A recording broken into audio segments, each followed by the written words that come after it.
Assalamu alaikum, ladies. Welcome to our session today.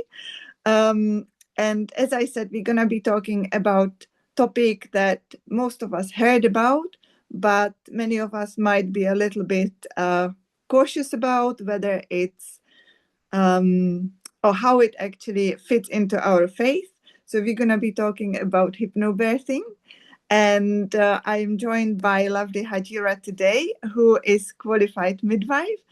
She is a member of a local NHS home birth team, although she's on maternity leave now.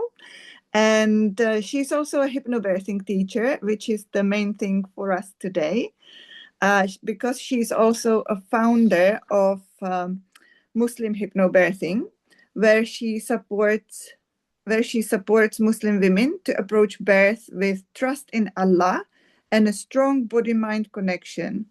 With over 10 years of midwifery experience, from ward care and maternity governance to being a fetal monitoring specialist and later a home birth midwife, her journey into motherhood revealed a gap in Islamic birth preparation. So she beautifully combines hypnobirthing tools with Islamic principles to help women release fear, feel excited for birth, and reconnect with the strength Allah has already placed within them. She's also passionate about bringing Muslim men into the conversation, which is very important, I believe. Empowering husbands to support their wives through pregnancy, labor, and those very real postpartum nights. We all know them, right? Because earning ajr can definitely involve nappy changing and laundry. And when she's not supporting families, you'll find her caring for her own baby, doing yoga or Zumba, hiking or traveling. Her approach is warm, grounded, and full of that Mansunian northern humor. So you come from somewhere up north, right? Manchester. Yeah. She is passionate about reminding people that faith, calm, and laughter can coexist beautifully even in labor and birth. So welcome, Hajira. Nice to see you. How are you today? Alhamdulillah. Wa alaikum assalam, everybody. I thought just before I start, if that's okay, I'll just do a little dua because I think it's really Yes, important to please. make barakah in anything we do. So it's just really short. Bismillahir Rahmanir Rahim. Allahumma inni as'aluka ilman nafiyan wa amal mutaqabbalan wa qalban khashiyan. Oh Allah, I ask you for beneficial knowledge, accepted deeds, and a heart full of reverence. Oh Allah, make this episode, this podcast, full of barakah, sincerely for your sake and benefit anyone who's listening to this, whether it's live or the recording, feel like they benefit from this too. Make my delivery and make Barbara's delivery effective and easy and open the hearts of ourselves and anyone else who's listening. I mean, I mean, yeah, I Jazakallah think it's khairan. I'm really looking forward to doing this. And I think the first thing I always like to mention is what I'm doing and what I'm going to talk about isn't me. It's all Allah. I'm the vessel, is what I'm trying to say when it comes to anything we chat about.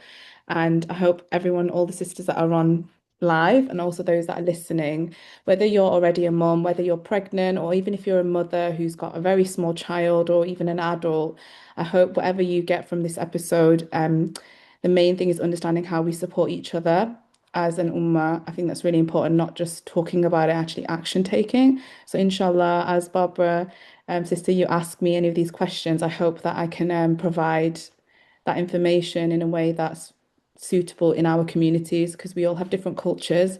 Muslims are part of all around the world. We all have different ways of how we live and our families and the setup of everything. So hopefully, inshallah, this will speak to everyone in a way that feels good and feels like grounded to them. So yeah, inshallah, I'll let you Inshallah, start and inshallah. we can Barakallahu go fiki. That's from a there. very nice start to our session.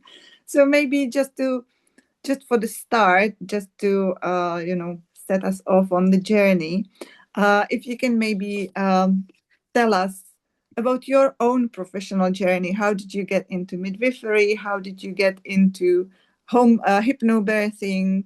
And why? What kind of sparked that spark in you? So, honestly, I'll be very frank. It was completely out of curiosity, and I didn't really deep it that much. So I was, in college, the youngest I could be, and I did a personality test online, and I was like, what career is suitable to me as a personality? Very naive, very young 17-year-old, and it came up with doctor. And Okay. then I went to seminars. I looked, all the career stuff that I'm sure anyone who's listening who maybe in that age or have gone recently through it, careers fairs, and you go to all these places. And then I met a doctor, and I thought, not my thing. I don't want to. I don't want anything to do with children in terms of young children that are sick. I couldn't handle it. It's too much for me. Don't really want to deal with men in terms of the health side. So out of kind of that was one thing. And then, funnily enough, as I was going through all that, my father, who's my late father, may Allah grant him Jannah Firdaus, he, Ameen. when I was around that age of 17, we were very, very close. And my dad used to, tell me things about surahs. And he mentioned, weirdly, we were just chatting, and he said, "Oh, do you understand breastfeeding?" And I said, "No, Dad, what are you talking about?" He was like, that we are, mothers are elevated in Islam. I went, yeah, yeah, whatever, Dad. Being that, that kind of teenager. Yeah, yeah, whatever, Dad. Yeah, I know. I need to be nicer to my mom and all this kind of stuff. And he was like, no, it's genuinely important. And he showed me an ayah, and I think some of you may know this from Surah Baqarah, which was about how a mother weans her child for 2 years, and it's obviously more deeper than that. And then, he was like, I was like, oh yeah. And I never really thought about it. And then went to college and asked, my tutors, and they were like, have you thought about midwifery? And I was like, no, not really. And then I Googled it, the usual stuff, and I looked at my personality test. I was like, do you know what? Let me just go for it. So it was really curiosity. And alhamdulillah, I, got my position and then went through my training in Manchester. Um, so honestly, it wasn't like this thing that it wasn't like I had a dream or I was around babies. I didn't really have any idea about midwifery until I really just went into it as a very young 18-year-old. And alhamdulillah, I just fell in love and Wow. continued to fall in love in it. That's So yeah, amazing, though. yeah, and I think the main thing that got me leading to hypnobirthing, honestly, was just exposure and experience, the years of seeing women that way they, navigate their birth, navigate pregnancy, even the family setups, the nature of how it's Muslim women all around the world in terms of ethnic origins, how they all behave. And it wasn't really, oh my God, this is something amazing. It was just as I got exposed. And then what really played a part was my first ever home birth, and I was 20 years old as a student midwife. And she wasn't actually Muslim.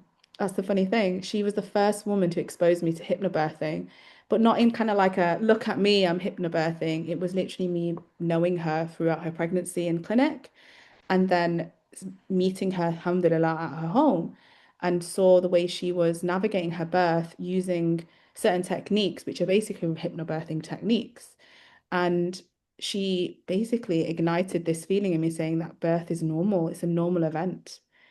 And that midwife I'm still in contact with as well over these years. We obviously don't live in the same city anymore, but that same midwife who was at the home of, I remember the woman's name, I remember where she lives, I remember everything about her. She wasn't my first birth, she was my first home birth, and she was my first client, like lady who showed me hypnobirthing in a way that I didn't really understand it, but I just witnessed it. It wasn't necessarily something I understood, but it was something that drew me closer to physiology of birth and the physiology of our bodies, really. I think it was that ignited, and over the years, looking after many women who didn't even know they were hypnobirthing because they were using, zikir or dua, women who knew, who were doing a course, and that's just kind of what led me to it.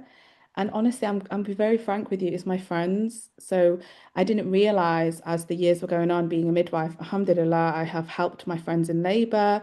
I've been a midwife to some of my friends who've birthed their babies, and I've been there to support them where in hospital births or birth centers, any kind of environment. And I've been lucky to do that. And they've told me that, why are you not doing this as a living? I said, what? I go, you literally do these things, and you're doing things that I never heard of before. And I tell other Muslim women about it, but they don't understand. And I was like, I don't know. They're like, you should make it into a living. Like, you should actually get yourself qualified in hypnobirthing. So I think I was doing it unofficially. And Yeah. honestly, it's my friends. My friends were the ones that told me and poked me and told me just do it, just make it official. So yeah, alhamdulillah, that's Mashallah, that's a what got me great story. That's amazing. That's there. so cool. So, okay, let's just dive in then. So, let's say none of us knows what hypnobirthing is. So, for those who might be really new to it, Mhm. what exactly hypnobirthing is? So firstly, hypnobirthing is nothing new. It's actually something that some women innately, instinctively do as Muslim women, and they don't realize. It's not something that's like this new phenomenon. It's probably something that it's tawakkul in a way, in terms of Muslim women. The main thing about it is that it's a childbirth education method, and you get taught different tools and techniques that you take with you whilst pregnant, also in labor, birth, and even postpartum period that relate to relaxation, breathing techniques, the way you use your senses, so literally all your five senses, how are you going to use it to be able to promote these good feel good hormones that you need during labor and birth, and also that postnatal period for that bonding time. And so, how does Islam come into it? Is essentially we must obviously put our tawakkul, our trust in Allah. So everything we do is rooted in that. That's our anchor. So this is where Muslim hypnobirthing comes in. So this is where you have those tools and techniques, you use them using your senses, but also bringing Allah, bringing that Islamic side to it, to ground you for that, for your birth, whatever way you may decide to do that. Yeah. Right, right. That's great. What I'm often hearing from Muslim women is, oh, hypnosis is not allowed in Islam, and so we can't do hypnobirthing. So, can you just explain a little bit the relationship between hypnosis and hypnobirthing, how hypnosis come to it or doesn't, how is it different? Yeah, so it's a really important question. And I think it's good with Muslim women are asking this question because it's very important that we do things with awareness, especially when it comes to our Islamic values. And so hypnotherapy is very different because it's a guided therapeutic treatment done by a medical professional hypnotherapist. And it's related to treating issues, whether it's physical, emotional, psychological issues like maybe smoking or something to do with their relationship with food or something that's an issue that needs to be resolved through their mind. So it helps them abstain from something or stop themselves from doing something. So it needs to be guided by a specific person. Whereas it's a directed hypnosis, so somebody else is putting you into a trance-like state to try and enter into your subconscious mind to find out why you are smoking, for example, or what it is that will help you stop smoking or Mhm. help you get better with your relationship with food, something like that. Hypnobirthing is different, it's self-directed. So it's a way where you decide how you would like to go into a kind of like a dreamlike state, but using like zikr or dua. And as we know, and we all have a journey in Islam. We all know that. We all want to in the salah, we want to be able to have that khushu and think and really go into that trance-like state and really connect. We really want to every salah, but of course, we're human. We're going to keep doing that. So hypnobirthing is from an Islamic perspective, using your breath, having that niyyah, which is intention, having that focus, and using your body and mind to connect together for birth. So it's all directed by you in a way that feels good for yourself. So you can go into birth feeling calm and connected. So when you leave that your birth, and I always say your baby's birthday and also the birthday of you as a mother, whether it's first time, second, fifth, whatever, you can leave that and know, you know what, alhamdulillah, I'm happy with how Allah had decided that for me because I felt connected. And so hypnobirthing is self-directed, hypnotherapy is directed by someone else. I hope that makes sense in Yes, the that way that that. that does make sense. So That does make firstly, sense. yeah, so firstly, it's not haram because you're not using something that is outside of Allah. You're not relying on something else. You are only relying on Allah subhanahu wa ta'ala. You're not giving up your control to someone. So hypnobirthing is you're self-directing it. You're aware of you can snap yourself out of whatever you need to. You can keep yourself calm. You can find a way of connection. and it doesn't replace dua, it doesn't replace tawakkul. It's actually an enhancement of what of your faith. So yeah, I hope that helps with any of the myth busting for any of our Muslim women listening, or even the Muslim men maybe listening with their wives. So yeah, it Yeah. just helps you clarify that really, so you don't feel any kind of resistance from it. Yeah, sure. That makes complete sense. Thank you for explaining all of that to us. Because I know that a lot of times women are worried that somebody will actually enter their mind and will make them do something they don't want to do, things like that. Like a So, pendulum, have a pendulum wafting in there. I always say pendulum, and they're like tick, tick, tick, tick, tick, and all of a sudden somebody's making you, I don't know, cluck like a chicken or bark like a dog. It's nothing like that. I'm sure no, you've it's seen. just yeah, Yeah. it's just a, like, let's say, on a stage thing that people do Yes, yes. to entertain, but it has nothing to Exactly. do That's with what entertainment. hypnobirthing. This is Yeah. nothing to do with that. But some people do, and it's really important that we, I do actually make a joke, Barbara, and I'm actually thinking about making a joke in my group and bringing a little pendulum out. Right, guys, it's time to get hypnosis. And I'm going to pretend and I'm going to wonder what people are going to think. But actually, it's not going to happen like that. It's always good to start with a bit of humor, lighten the mood, and Yeah. then kind of Well, lift that's a us. good thing anyway, because, we need to lighten the mood and, because that helps us Yeah. with all the right hormones that we need for that situation Yeah. anyway, isn't it? Exactly. Laughter is very powerful as well. Laughing and enjoyment is so powerful when you're pregnant and having 100%, having a 100%. baby. So can you maybe describe briefly what does a hypnobirthing session with you or in general look Mhm. like? What to expect if a woman signs up for a hypnobirthing course? What Yeah. can she expect? So it'll be a mixture of a few things. So firstly, science. So we do talk about the science and biology and anatomy and physiology of birth and in terms of the hormones. Even I even go sometimes deeper than that. I talk about the intercellular parts of the organ of the placenta and what your womb is doing and how your mind is and your body is preparing. So I do a lot of the sciencey bits. Then I talk about how hypnosis works in terms of hypnobirthing. So your self-directing hypnosis. So actually talk through the tools and techniques, actually give you the tools, give you the breathing techniques, give you the dhikr and dua kind of suggested list, give you some MP3s so you can actually listen to Islamic based birth prep. So you're listening to positive things, you're listening to something that empowers you. So you're using your hearing.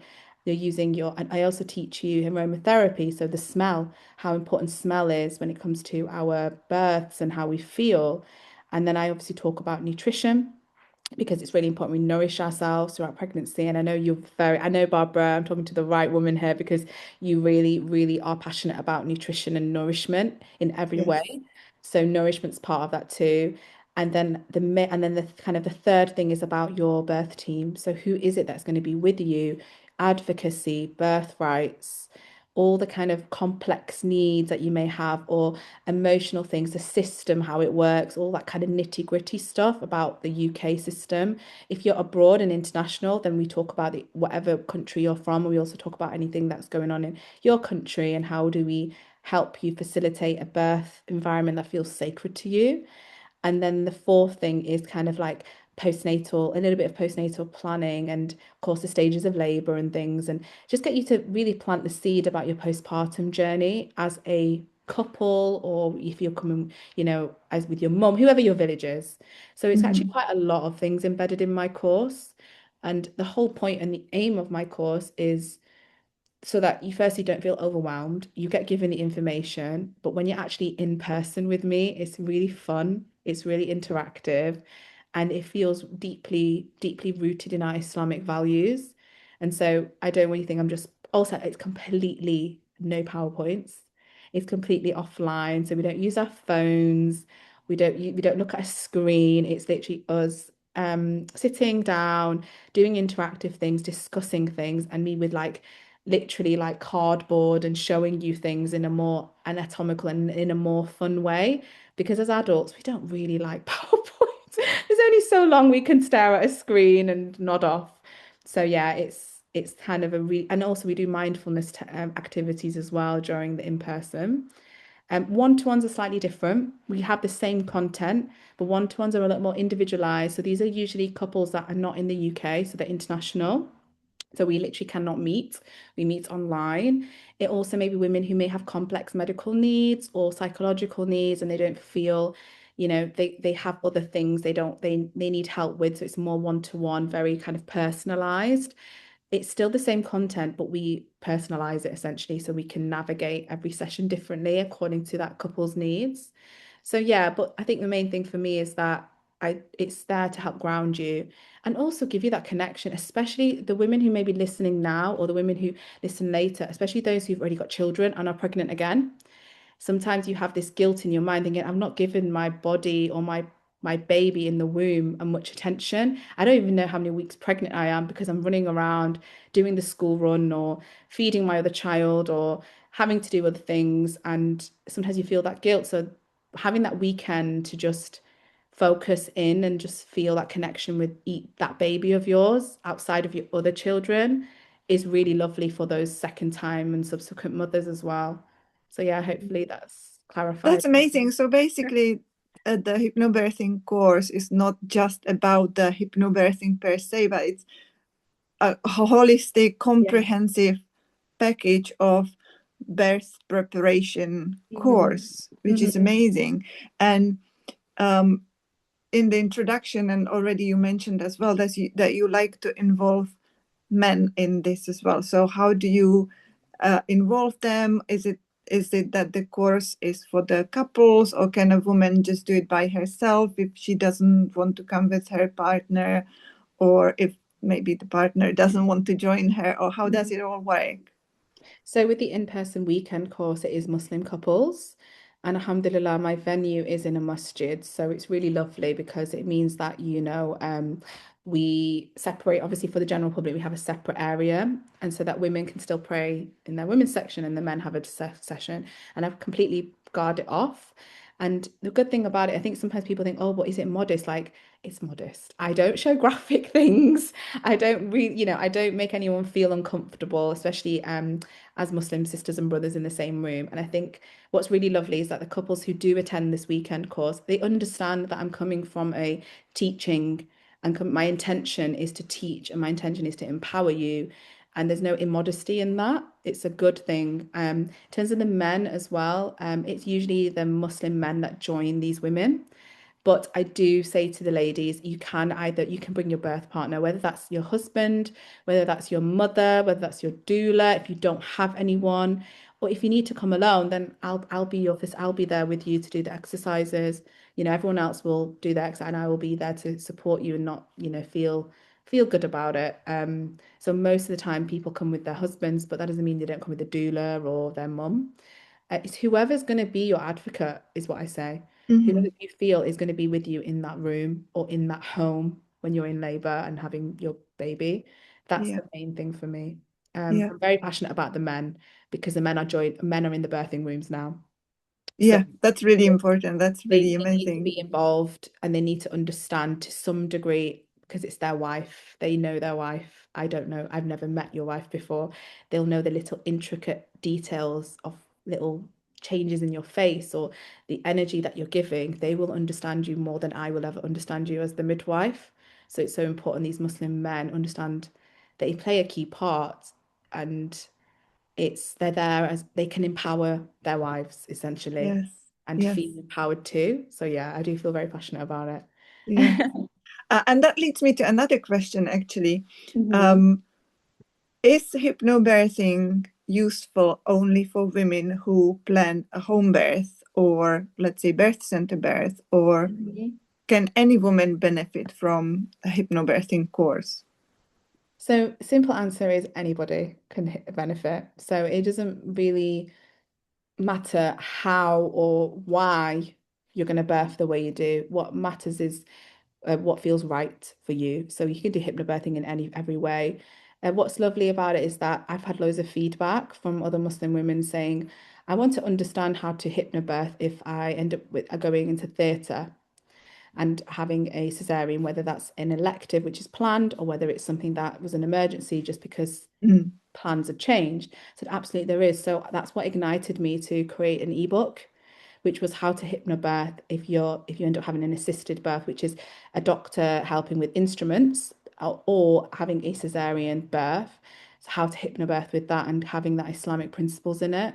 So absolutely you can hypnobirth in any environment, whether that's the forest, if you decide to free birth, whether that's in the home setting, whether it's in, the birth center, in a hospital, whether it's labor ward or theatres, you by all means. And the great thing about it is that I really want to actually clarify hypnobirthing is not just for women who decide to have unmedicated births as well. Women can hypnobirth if they opt for medicinal pain relief. So, for example, if they decide to have opioids or they decide to have an epidural, you're never going to fail in birth. Allah is always with you. He never abandons you ever. And so I think I need to clarify to women that hypnobirthing is not just, it doesn't look one way. There's many ways to do it. And so I do give that tools and resources to my clients. And those who may not do the course is also on my website if they decide to access them. Yeah. Yes. Oh, that's amazing. That's amazing to know that every woman can benefit from Yeah. the techniques and can use them for whatever scenario she's going through. Hmm. Um, Another thing that often comes up in discussions about hypnobirthing is that, oh, they use music and there are the tracks that you need to listen to and all of that. So how does it work for you in terms of the um, Muslim hypnobirthing? So I have MP3 tracks of my own. So I have four different types. So birth affirmations, but Islamic. I am not a judgmental person, and we know as Muslims we should never judge anyone else. So I have both formats with kind of music, but not music where someone's singing. It's more like a natural sound. Instrumental or Like yeah, something? it's like a C wave sound, and then one without music. And women can choose whatever they wish. I give them both options. So there's one which is birth affirmation, Islamically based. So essentially, it's like dua, basically, me just saying duas to you and you repeat it back to yourself, either in your mind or out loud. Then you have visualization in an Islamic way. So actually understanding how you want birth to feel. It's not about you predicting the future because we are not meant to try and predict the future. We're not here to try and say this is how things are meant to be. No, it's not because we believe in Allah's qadr. We know that Allah has a decree for us. And the third one is birth fear release. So actually releasing any fears we may have, any tensions, anything that anxieties we may have, but how do we release that in an Islamic way? That's another MP3. And then the fourth one's actually for the dads. So it's a fatherhood one. It's not hypnosis track because I'm very aware men need to just drive or go somewhere. So you can listen to it when you're driving. The rest you can't because it may just make you feel quite dreamy and quite feel quite relaxed. But the fourth one is about bonding with the baby as a Muslim father. So that's very different. So the main thing with it is that it's not like this, you know how I think as Muslim population is then we don't resonate with the like saying or talking about Yeah, yeah. the universe. I mean, each to their own. We're respectful to other people and other communities, but as Muslim women, it does not relate to us. So it's all about Allah subhanahu wa ta'ala and the Sunnah and the Quran and our bodies as an imana. So that's how I route the MP3 tracks within it. So when women listen to it, they're like, oh, this is exactly what I needed. Um, Not talking about like aligning the universe together or things that just don't resonate to us as a Muslim population. Yeah, yeah, yeah. MashaAllah, that's really good. Um, so we've busted few of the myths Hmm. around I love hypnobirthing. it. I love it.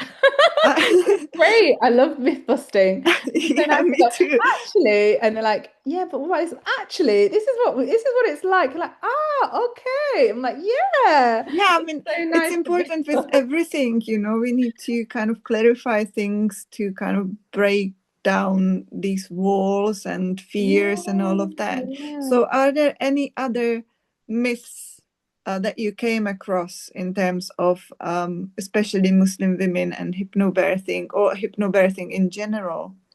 So I think more I'd love to touch on myth busting about home births and Okay. hypnobirthing because I think what a lot of myths I hear is that people think home birth is unsafe and they think it's dangerous and that We people women actually had a session on home birth last week. It was just yeah with me Q&A about home birth. So we yeah talked a lot about how to prepare and how is it yeah safe or not safe and these but you know things. So what's that's really great. funny? Carry on. Yeah, and you know what's really it's really funny. I guess not funny is not the right word, but what's really interesting is that when women hear hypnobirthing and think, oh God, she's that like hippie woo woo. She doesn't believe in medicine. Yeah, yeah, yeah. She doesn't believe like she's completely anti-medical. She probably never goes to the doctor for anything. She probably never has antibiotics or doesn't. No, no, no.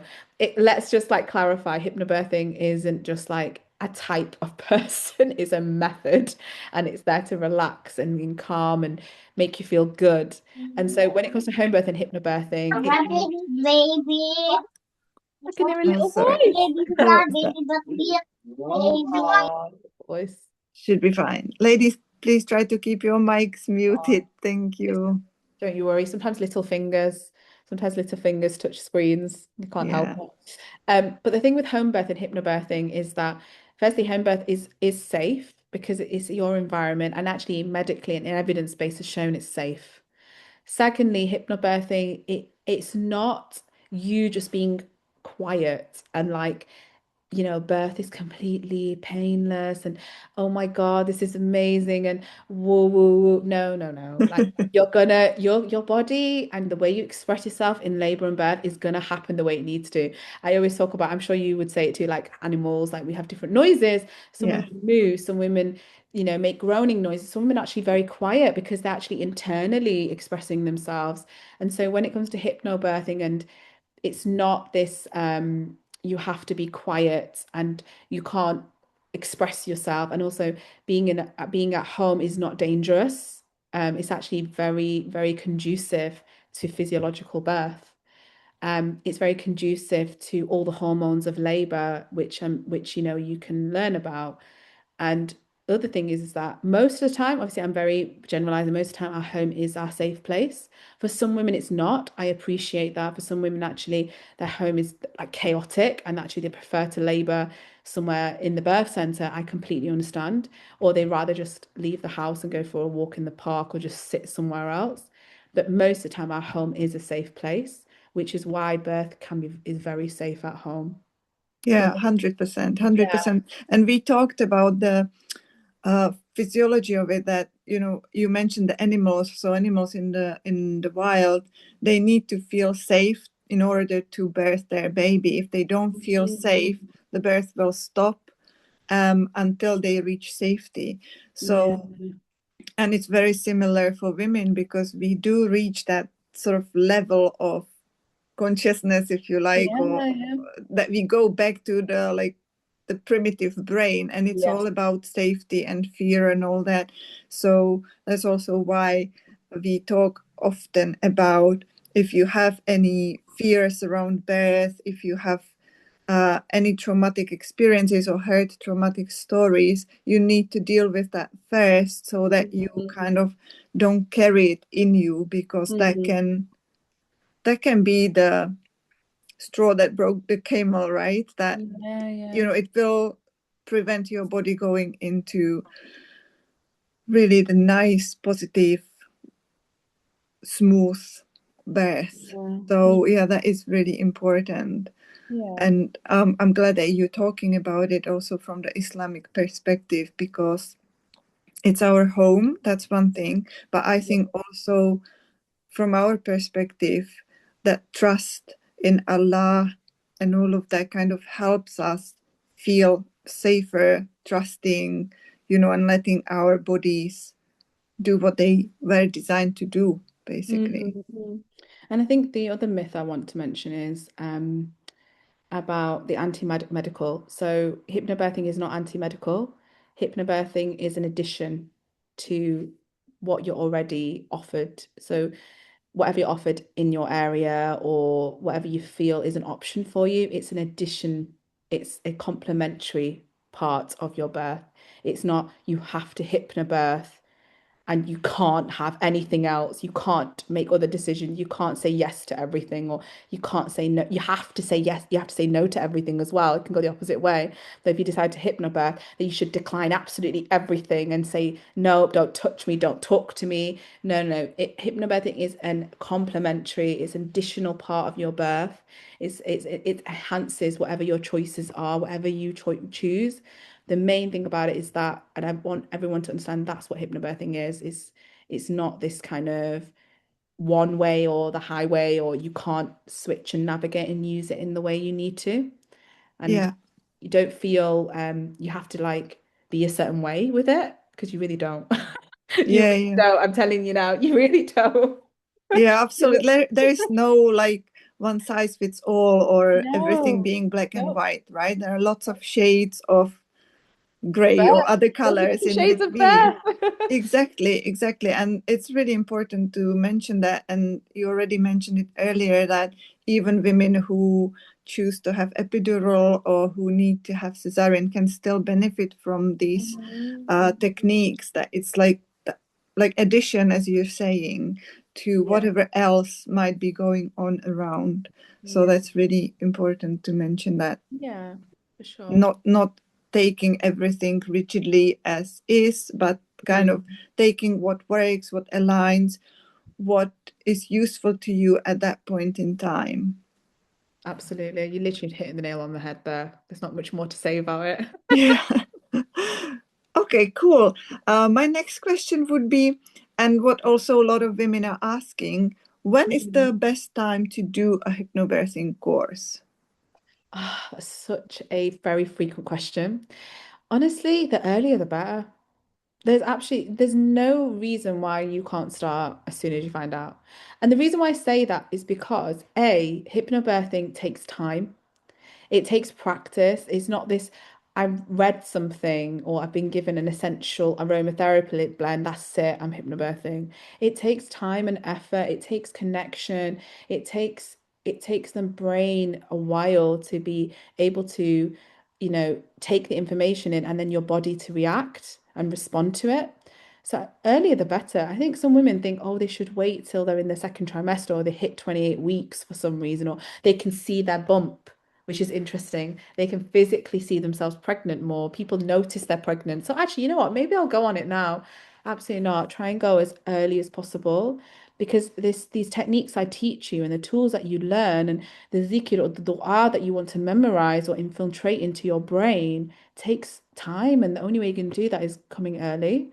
There's no, I would say that if women who are listening think, oh my gosh, like I'm like 34 weeks, that nearly 36 weeks, then go as soon as you can. Because even if you've not had that time, more than anything, you're probably going to spend even more time and invest yourself even more to learn these tools and techniques quicker, because you're just naturally a lot more later in your pregnancy journey. So absolutely would say as early as you can, but if you can't, just join us ASAP. Even if it's, you know, listening to the toolkit that I have given you, even if you can't come to a course and you listen to the digital toolkit that is available, listening to MP3s and reading the ebooks I have are very small for a reason. They're only like 10 pages for a reason, because let's be honest, we're not a really much of a reading culture. We're not really into reading too much. We like seeing things quickly and having little bullet points and being able to skim things and that, okay, what can I take from it? So it's not going to take you too much time to actually take some of this with you in birth. But if you can and you have the time, definitely go as early as possible for sure. Yeah, I Yeah. think that's a good point that you made that we're not very reading culture. Yeah. And also, I would say we're not very implementing culture. Like we do read like lots of things.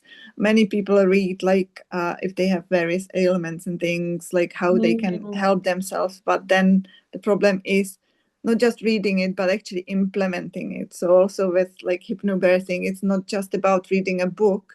It's about putting it into practice, implementing, practice the tools, practice the breathing Mhm. techniques and all of that, because only then it's going to benefit you, right? If you just read a book and don't do anything, then it's not going to do anything, Yeah, right? yeah, yeah, for sure, for sure.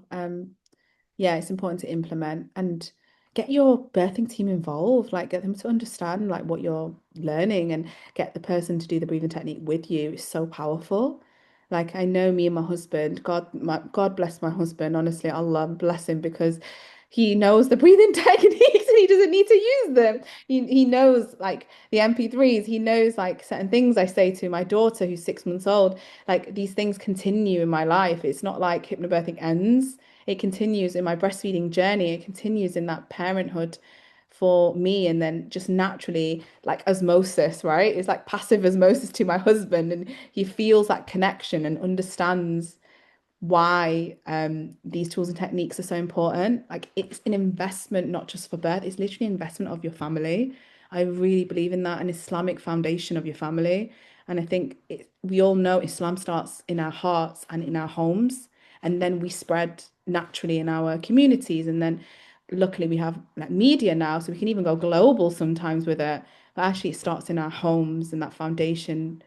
And I don't think, and this isn't just Muslims, this is everyone, I don't think we actually think about our own birth because we don't remember it. Like our own birth, being Mm. born, we don't remember it and we don't realize the importance of it because we don't remember it. But yet, when we are having the baby, it's so important that foundation's already there in the womb. I always say the the learning, it starts from the womb. Like we have no idea about the wisdom of our babies in the womb because we're not meant to. Allah knows everything. He's all knowing, and we aren't going to know everything. And we have to accept, we have to believe that that wisdom's there. And it's just incredible when it actually makes me want to cry sometimes. Even now, I feel emotional about it because I'm not pregnant now, but the feeling of that, I want all women to feel like that connection, like they really understand that growing baby inside them is giving them so much wisdom. And then that hypnobirthing just enhances it. It really does. It helps them think, oh my gosh, like yes, I'm having difficulties mentally or physically or anything going on, but my God, my baby will never, my baby is a gift, literally a gift. This baby is not actually mine, it's Allah's. Allah has gifted me this baby. And when you really do that, hypnobirthing, that's where Islam comes in with my hypnobirthing. I really go deep.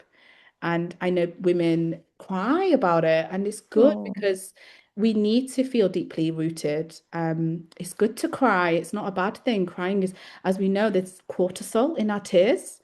So when you're stressed and you cry, those cortisol, which is a stress hormone, is in our tears. That's how Allah designed subhanallah. it, you know? So I think some women think they can't cry or they can't feel a certain way. Absolutely can. Hypnobirthing is there to help you release anything and feel actually calm and excited and joyful. So yeah, you can, Subhanallah. yeah, I know I went quite deep there, but I can't help it.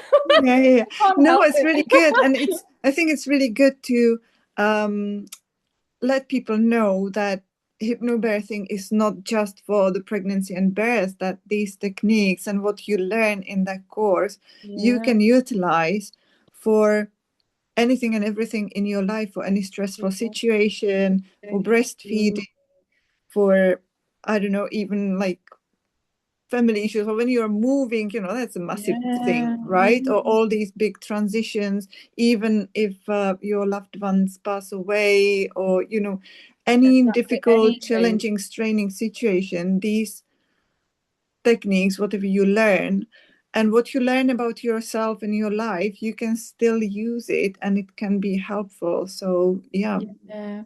And you know what else as well? Not just for the challenges, it's like that first few months, it just, you get those little pockets of peace. You do have those little that little joyful moments of your baby making those cute, sweet sounds and the smell and however you decide to feed, however you decide to nourish your body, it just is amazing. Like the joy you get even from the struggle. It's that whole, with hardship comes ease, we know there's a reason why motherhood is so valued, and we must invest as women in ourselves to be able to, because we are the foundation of society. We are. And if we don't look Yes. after each other and we don't look after our mothers and the women, then society will not thrive. As in, I'm talking about our Muslim population, our Ummah. We are literally the foundation. We hold the homes together and we do everything. And we also love laughing and having chai together, and why not, why not? So yeah, hypnobirthing is just the best. 100%. It's changed my life. It really has. It's changed my life. Alhamdulillah. Alhamdulillah. So Alhamdulillah. what would be what would be some top things, or maybe even just one top thing that you wish every pregnant woman knew about birth? Oh, I really struggled with this one. There's so many things. Where do I even? So on the top thing in terms of birth, Okay, let's do top three. I'm really struggling. Um, do you know what? I'm going to stick to one. Let Okay, me fine. let me stick to one and just because I think it links to everything. Nourishment, physical nourishment. I'm not talking about emotion. I'm talking about food and fluids. And it's like you're probably thinking, Hajira, what? But you do almost a hypnobirthing course. Yeah, I know, but it starts with our gut health. It actually is really important. One top tip to everyone who's listening, if you have a neighbor who's got a child under the age of 1 or is still relying on the mother for food in terms of milk, please just drop off soup. Please just drop off herbal teas. Please just give her meals. Um, you know, it's something that I would say is the biggest piece of advice because when you're in your third trimester or when you've given birth, you're knackered. And no one's going to be able to help you with the sleep deprivation in terms of feeding your baby or the emotional, mental load you will have. Nobody can actually take that from you. SubhanAllah, you will always rely on Allah. But what they can do is nourish you. Because as we as a midwife, and science has said if we nourish our women in that postnatal and pregnancy period, their wombs are nourished, we're keeping them warm, psychologically they will do better with whatever they're going through and experiencing. So honestly, my biggest tip is nourishment. Please, if you know somebody who's got a child that's really young, or please, the women who are pregnant with toddlers, if whilst they're Yeah, pregnant, please drop off meals for them because they're not going to ask you for help, and we need to get away from the culture of not taking the help. I think sometimes say, if you need anything, let me know. No, just give them options. Say, listen, sis, I've got a carrot soup or a meat broth. Which one would you like? They can't say no because you've given them an option. Not let me know if you need anything. It's too open. And I'm saying this from experience because I was nourished in my first 3 months, and alhamdulillah, I'm still being nourished. And my friends dropped me a text and gave me options. Do you like Malaysian laksa curry or would you like a Thai red because she's Malay? And I was just like, yeah, I'll have this because you can't, you feel rude. You're like, okay, I'll yeah, have this yeah, yeah. instead. So honestly, it's nourishment. Please just offer something for them. Check obviously their allergies, but don't just give them chocolates. I know it's Yeah, lovely. Don't just give them like sweets. Don't just go round and just say hello and then really nourishment is the key thing for our women when they're absolutely, pregnant. absolutely. So birth prep I'm is so important. glad you're saying that because that's such a My big biggest thing. thing. I always tell the women that I work with when they're preparing their birth plan to prepare also their postnatal plan and think Yeah. about meals. And then, when you have people who want to visit you, fine, let them Yeah, visit, yeah. but Humble tell them, beginnings. please bring food. Don't Yeah. just bring flowers and cards and cake. Bring proper Which is food. lovely. Flowers and cards are Yeah, but beautiful. you can't live off it. No, you And, can't. it's not gonna nourish you, it's not gonna help you. It looks And nice, but to the sisters who say, I am so bad at cooking, sis, Hajira, I'm telling you now, I'm really bad at cooking. I can't make food. What do you want me to do instead? I was like, massage. It doesn't take an expert. You can literally massage her legs and her feet and her shoulders. I'm telling you now, a massage of her shoulders and her head or her feet or her legs is beautiful. Go around and just give a 10-minute massage. It's not fancy if you can't cook, because I know my girls out there, the ones who are listening, might think, I can't cook a nice biryani or I can't cook a nice curry. I don't know how to do this meat broth. I can't even stand touching raw meat. That's fine, sis. Don't do the cooking then. Go round and give her a lovely massage and just sit with her. Sometimes women just need adult company. They don't need you to talk. They just want company. And so it doesn't take a lot. If you can't, financially or understand how to cook something, then give your time. It can be such a lonely time. and especially third trimester and that postnatal period. And we know as women, we just get each other more when we're, especially when you're fragile. It's a fragile time, regardless of how birth goes. Yeah. Whether it's been empowering or not, it's still a fragile time. So yeah, nourishment either through food or a massage, just something you can give if you can't cook. I Yeah. get it. Some of us can't cook. Mashallah, that's such an amazing advice. So I think we can slowly wrap up. Maybe do you Yeah. have some last words of wisdom or a piece of advice or something that you would like women to take out of this talk today?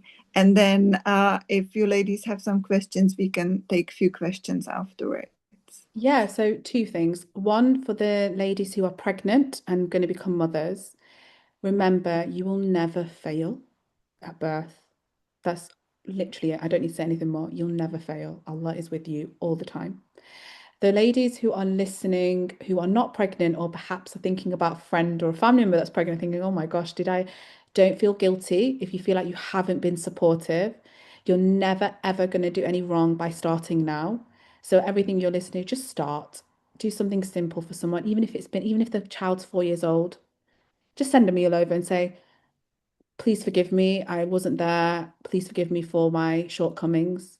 I wish I was there more. That's fine. Or if you don't want to, just start now. So those who may not be having babies, who have children who are older, who can just make another batch because they're already cooking, please do. That's my two. It's for two different types of women. So Amazing. Thank you so much. Do you want to put your Instagram handle in the chat or where the women sure, can yeah. find you if they want to Super maybe simple. So it's really request simple. So it's you or Muslim something? Hypnobirthing. And I have a website called muslimhypnobirthing.com. Super simple. I have many things on there. I have some gifts on there that you can access. I have stuff that you can, if you're not from the UK and you can't actually physically meet with me, there are some international kind of products as well. So yeah, muslimhypnobirthing.com, and Instagram is my main place. Muslim Hypnobirthing as well. But no, Okay. it's been so lovely. Thank And you so I much. That loved was a it. lovely chat. Ladies, do you have any questions? Feel free to either unmute and ask, or if you prefer to type it in the chat, that's also an option. Other than that, I will, once I have the recording, I will share it. And yeah, thank you so much for Great. talking to us. It was really amazing. So much information. And Alhamdulillah. yeah, It's so nice to mashallah. see so many sisters as well. I wish I could see you all, but I appreciate that you don't want to show your faces. But lots of love to you all. And if anyone on here is pregnant, may Allah give you ease. May Allah give you connection to your baby. And may Allah give you an easy birth and smooth postnatal period, inshallah, and grant them health and yourself. So yeah, Jazakallah. I don't know if there's any questions before we head, so I'm going to give it back to So there's lots of thank yous, Jazakallah khairan. And there is something yes. something else. What could help your girlfriends, female relatives who are pregnant or after birth is helping them to clean home 100%, like washing dishes, helping to do laundry, giving them a break to take shower while we take care of the baby. That's what I would do once that I know how it feels like to experience it all. Absolutely, 100%. That's great advice as well. Or even if there are older children in the family, take them outside for play date with your kids or something. Just that the mom can focus on the baby and have a bit of rest, because that's also a big thing for women who have Yeah. older children. When the new baby arrives, a lot of the times there is that like almost a guilt, like I'm not giving enough attention to my older child and all of that. So yeah, helping along those lines is also useful, because not many of us have grandparents who can step in and do that. So yeah, Yeah. definitely. Any sisters have any other questions before we have this lovely end? I can't see any hands up, and there's nothing in the chat, so No worries. Right. Thank you, Barbara, for this platform and Thank you for yeah, joining us. time. Honestly, girls, I needed this. I've had a sleepless night with a 6 month old. So yeah, this is giving me a nice boost. And then my little one will be coming back now from her walk. So Alhamdulillah. she's not walking, but you know what I mean. So Yeah, yeah. alhamdulillah, everything happens the way it needs to. So yeah, thank you, ladies. Alhamdulillah. Sisters. Okay, Jazakallah khairan Hajira for joining us. It was really lovely having you. Jazakallah khairan everyone for being here, and I'll see you soon again for another workshop. There is one more comment, no question. Sister Hajira reminded me of two sisters I knew as a child, Musfira and Mubashira. The younger one looked exactly like her, also perhaps her age now. I actually went back to check her name on the Zoom invite. So Subhanallah. funny. MashaAllah, that's nice. You That's should nice. message me on Instagram, please. I'd love to know. Maybe I should connect with these sisters and find out if there's a link somewhere. Alhamdulillah. Okay. Thank you so much. I love this, everyone. Take care. Assalamu alaikum wa Assalamu rahmatullahi wa alaikum. barakatuhu.